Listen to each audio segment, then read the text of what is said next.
বাজার সদাই না থাকে তাহলে কোনো কিছু না ভেবে এখানে চলে আসবেন, কারণ এখানে আপনি সবই পেয়ে যাবেন একদম অল্প দামে। আপনি যদি জিজ্ঞেস করেন দাম কত, ওরা সুন্দর করে জিনিসের দাম বলতে থাকবে।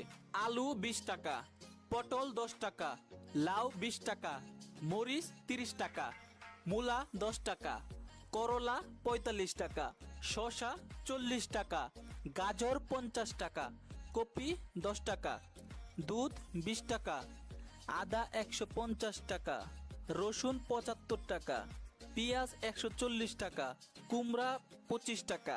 আপনি যদি বেগুন আর লবণ কিনতে ভুলে যান, ওরাই আপনাকে জিজ্ঞেস করবে, ভাই বেগুন লাগবে, লবণ লাগবো?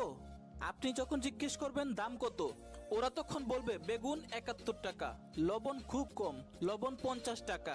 আপনি যদি পান কিনতে চান, পানও পেয়ে যাবেন এখানে, পান মাত্র 5 টাকা। আপনার বাসায় যদি